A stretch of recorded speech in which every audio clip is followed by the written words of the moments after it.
Hello friends, and welcome to this little video. Friends, when we're talking about the ills of this government, when we're talking about the ills of most of the kakistocrats in Africa, some people think it's because we have a particular interest.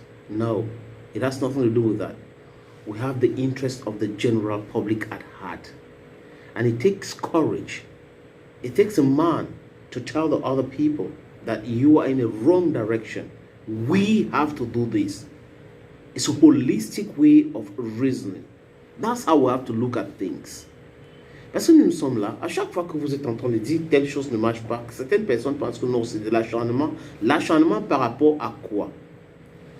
Tenez, quand on augmente le prix du pain,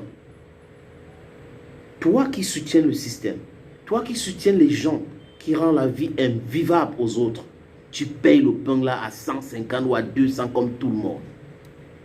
Toi qui dis que le système va bien, quand on augmente les prix, alors que ton salaire n'a pas augmenté, les avantages, rien n'a augmenté, vous payez comme tout le monde. Quand vous allez à l'hôpital, les mêmes difficultés, on rencontre ça ensemble. Vous ne pouvez pas vous comporter comme si ce n'est que des gens qui ne voient pas des choses de la même façon que le système, qui souffrent. Non, nous tous nous souffrons. Et ceux qui ont le courage d'essayer, d'éclairer, d'essayer de donner leur opinion, de pousser pour que les choses changent, quand ça change, c'est pour tout le monde. Regardez le prix du carburant. Est-ce qu'il y a la voiture d'un opposant ou d'un lanceur d'alerte, d'un journaliste qui paye moins? Est-ce qu'il y a le prix pour celui-là qui encense le gouvernement et celui-là qui essaye de montrer l'état du gouvernement, les errements, les erreurs, qui parle de détournement tous les jours? Est-ce que le prix du pain, du riz au marché, de la tomate change pour telle ou telle personne? Est-ce qu'on marche avec une carte spéciale pour dire « je soutiens le système, vous devrez me vendre ça moins cher ». Non, les amis. Non, non, non, non. Réveillez-vous. On appelle ça l'intérêt général. En fait, when people mix politicking and things that are supposed to be for the general interest, nonsense is not far from their brain. Voyez-vous un peu? Voyez, on a augmenté le prix du carburant, comme je disais tout à l'heure. L'inflation est là, la vie est chère. Mais ceux qui gouvernent vivent bien. Ils vivent bien. Ils sont des multimilliardaires. Vous ne pouvez pas, ils ne peuvent pas nous expliquer comment ils ont fait pour devenir autant riches. Et ils sont riches, ils veulent toujours de l'argent. Donc là, comme l'appétit vient en mangeant, et ils continuent de manger. Ils continuent de manger. Even the crumbs, they don't want to leave the crumbs. They pick, they sweep it. Quand ça tombe même, les gars ramassent les miettes. Et on est là. Et on trouve les gens normalement constitués qui comprennent cela, qui applaudissent, juste parce que de temps en temps, on leur donne des petits 5 000 ou plus et tout ça là. Donc du coup, pour continuer dans ça, ils comprennent, ils expliquent et tout. La plus grosse escroquerie, c'est l'école. Il dit, si on peut lire et écrire, le reste, c'est pas important. On peut lire, écrire et raisonner, le reste, c'est pas important. You need to have a job. Handwork, what they call it, handwork, yes, you need it, it's very important. Parce que quand vous voyez nos plateaux de télé écumés chaque dimanche ou d'autres jours, avec des experts de débat et tout, qui débattent tous les jours, vous comprenez qu'il y a un problème quelque part, comme ce professeur chinois avait dit, que les gens tapent la poitrine, qui sont mieux outillés, ils sont experts en langue d'autrui, en littérature d'autrui, en histoire d'autrui. Ils sont spécialistes de ces choses-là. Comment ils vont développer leur propre pays? Comment ils vont développer leur propre continent? Ça sera difficile.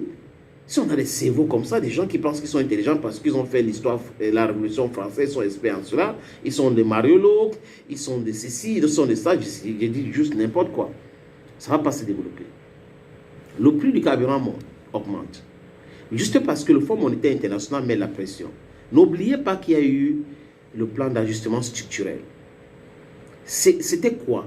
Ça veut dire qu'on continue à vous donner de l'argent, on vous en prête. Je ne comprends pas. Quelqu'un vient te donner de l'argent, tu as ton salaire, prenez cette image, tu as ton salaire de 100 000 au mois, quelqu'un qui est riche vient t'en prêter combien? chaque mois, il te donne 500 000. Hein? Voilà, 500 000. Ça veut dire que chaque mois, tu lui dois, ça veut dire que toi-même, tu t'endettes à l'auteur de 400 000. Et à un moment donné, il commence à te demander cet argent. Tu deviens son esclave. Et après, il commence à te dire, mais tu habitais un appartement de 250 000, il est temps pour que vraiment tu reviens, tu diminues ça, tu vis à 25 000. Tu vois que c'est un peu compliqué, non? Donc, on a suicidé les gens. On a suicidé les gens sciemment. Parce qu'on veut continuer à exploiter notre sous-sol. Donc, il faut nous endetter, il faut nous mettre dans les situations très difficiles pour qu'on ne puisse pas se réveiller un jour.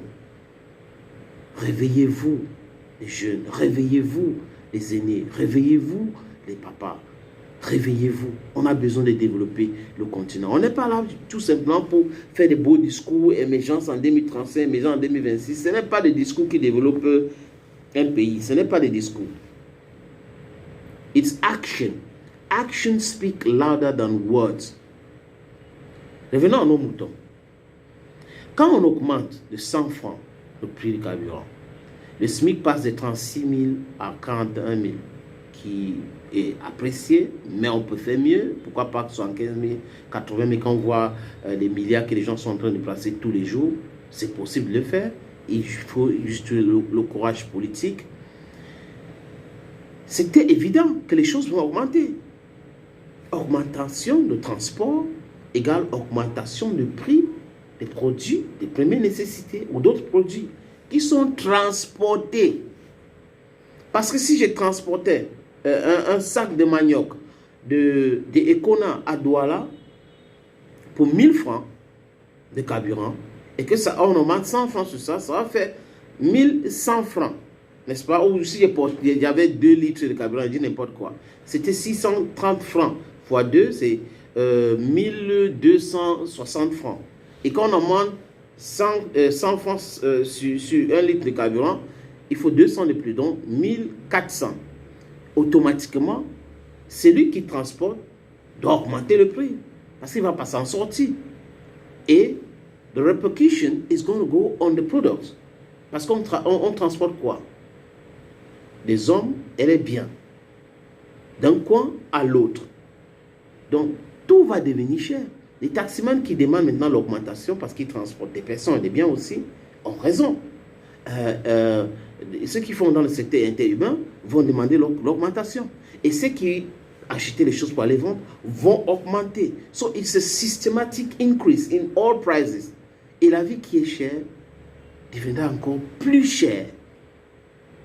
Voilà dans quoi nous sommes. Pendant ce temps, on a des gens, parce qu'on les donne 1000 francs, 5 francs, ils comprennent cette situation. Ils n'arrivent pas à décrier. Comme Desmond Tutu avait dit, le problème, ce n'est pas des mauvaises personnes qui existent. Le problème, c'est ceux qui sont bien, qui n'arrivent pas à décrier quand ça va mal. Les amis, à très bientôt sur cette même plateforme. Bye bye for now. Thank you for watching.